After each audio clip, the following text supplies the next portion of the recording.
Hey everyone, welcome back to the channel Learn in DSA. Today we are diving into another sorting algorithm, BubbleSort. It's called BubbleSort because just like bubbles in water, larger elements bubble to top with each pass through the list. And a live example, like a real life example for this could be arranging books in a shelf by heights. So imagine you are arranging books on a shelf. You look at books at a you look at two books at a time. If one on the left is taller than the one on the right, so you swap them. You keep going through the row again and again, pushing the tallest books to the end, just like bubbles rising to surface. That's exactly how bubble shot works.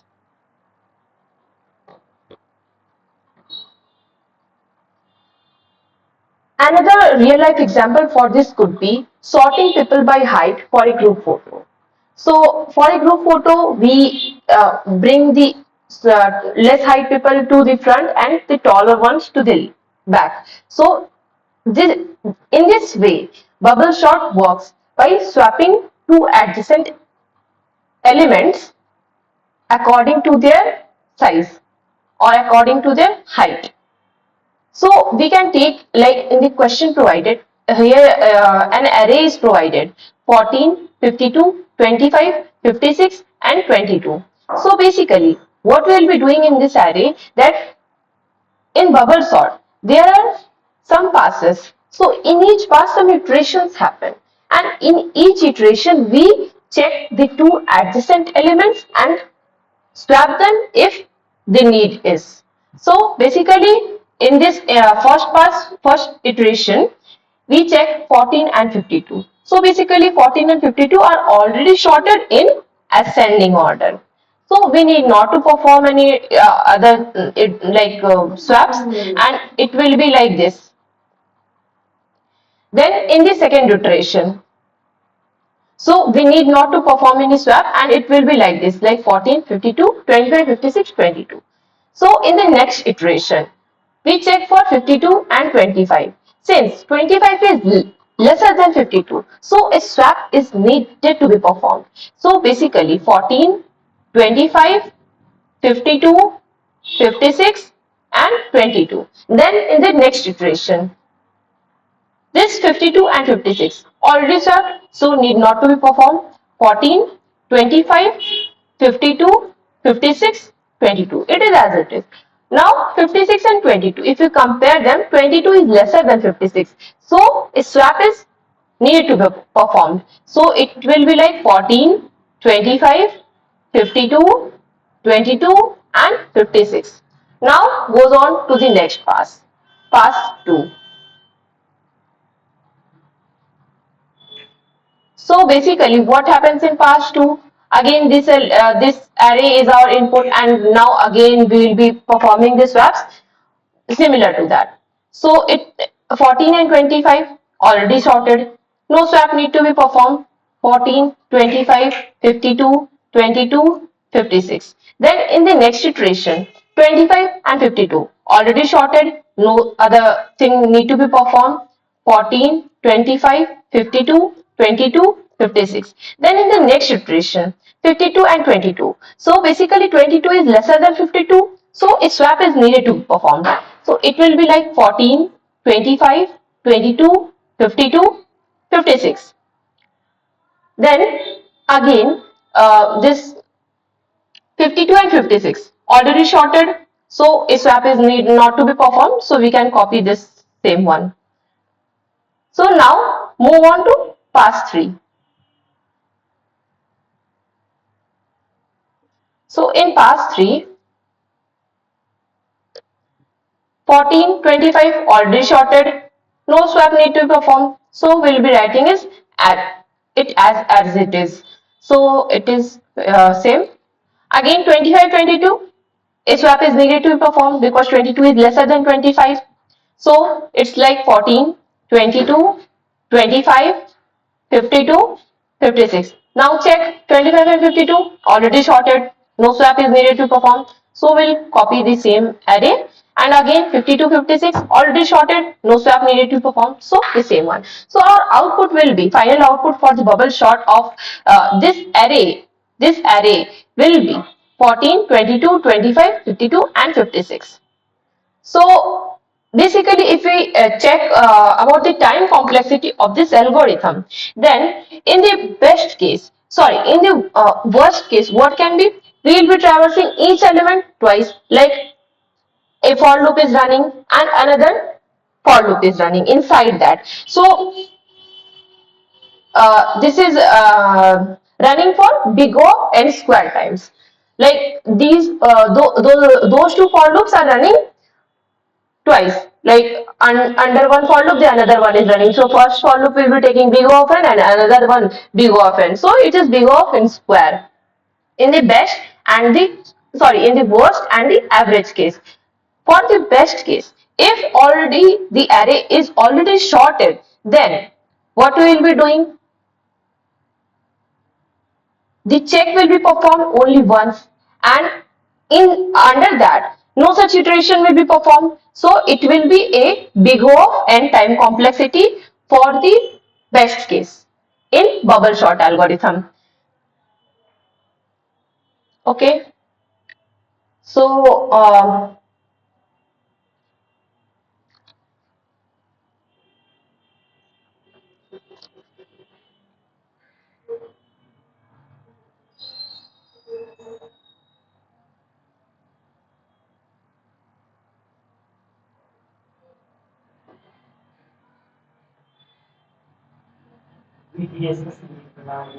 क्या बीच में मत बोलो, अभी मेरे चल रहा है. So basically, what will be the space complexity of bubble sort? It is not taking any other extra space, so the space complexity for this will be big O of 1. The time complexity for the worst and average case is big O of n square, while the time complexity for the best case is big O of n, and the space complexity is big O of 1. Okay, so now let's move on to the coding part of this question. So basically, let's start.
So let's start the coding part of this. So we have already created a bubbleshot.cpp file in our code folder in VS Code. So let's start the question in C++ language. You can choose your preferred language.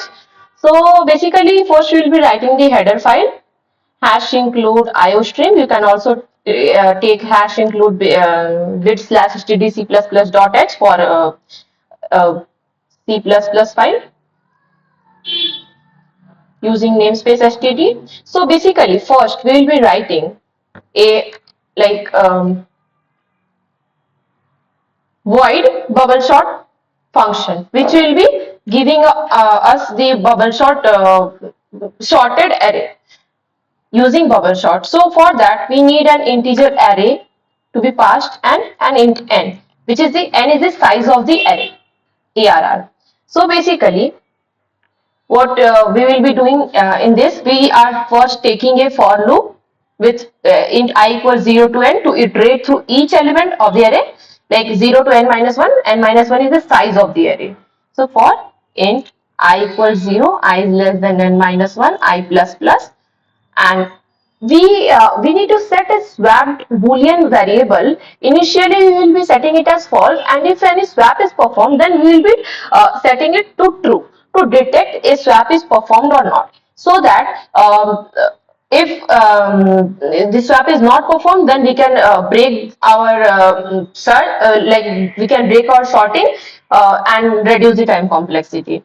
Okay, so bool swapped equals true, sorry, equals false. We will be setting initially it as false. So another for loop will run inside the first for loop of I, because it this for loop is used to check for the adjacent elements, and if we are moving to each element of the array, then after that element we again need to move to the next elements, right, to perform the check. So another for loop will be used for int j equals 0.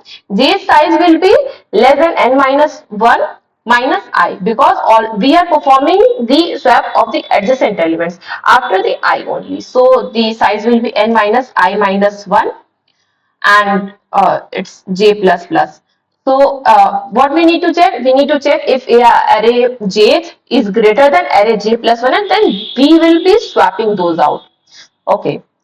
So if ARR j is greater than ARR j plus 1, so a swap is needed to be performed. Swap ARR j comma ARR j plus 1. Okay. So if the swap is performed here, then we will be setting swapped as true. Okay. And if not swapped, then we'll be simply like put a break to stop this. Now we'll be also writing a void print array function to print our desired output, like whatever sorting is performed, we need to see that array also now to the output. That's why. So int arr, and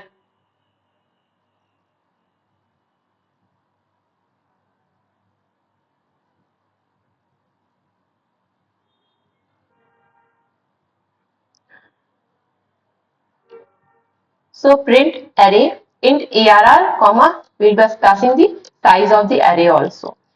So this will be like for int I equals 0, I is less than n, I plus plus, and cout array will be printing into the output, and a space to recognize this, and the cout statement should be ended to move on to the next line for in the next iteration or in the next work. So a print array function is also created here. So now we need to create a swap function also. So basically, to create the swap function, we will be writing a void swap, which will be having two integer values, int a comma int b, we can assume. So basically what we'll be setting, we'll be setting initially int temp equals a, and then a will be set as b and b will be set as temp. So exchanging the values, like in temp we are storing the value of a, then in a we are storing the value of b, and in b we are storing the value of temp, which was equal to the initial value of a. So a swap function is also performed. Now moving on to the int main part. So in main function, what we'll be doing, let's create this. So we'll be passing an array. Array will be containing, like we can take the same example as our provided one. So int array equals this. Okay. So to calculate the size of array, int n is equals to size of arr by size of arr 0. Okay. So initially we will be printing the original array to detect the if the sort is performed or not, and to check the initial array also. Okay. So then the print array function will be called to print the original array. So ARR, we will be passing the ARR and the size of the array, and then the bubble sort function is needed to perform. So ARR comma n bubble sort. In this bubble sort, we also need to pass the array and n. So basically, after that again we will be printing the sorted array.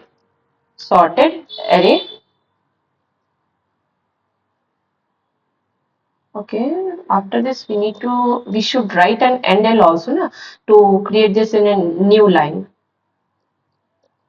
Okay, so we need to print the sorted array also, print array.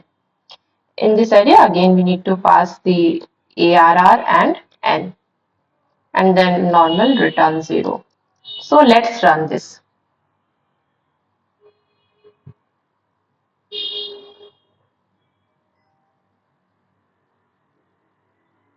Okay, so let's save this and then run. So g++ bubble sort dot cpp. Here spelling of bubble I missed. uh, minus o bubble sort. So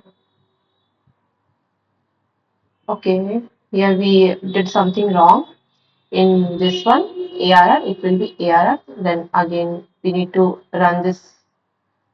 So basically it will be like this, then dot slash bubble sort. So we can see here, that our original array was 14, 52, 25, 56 and 22, and the sorted one is 14, 22, 25, 52 and 56. So here bubble sort is performed.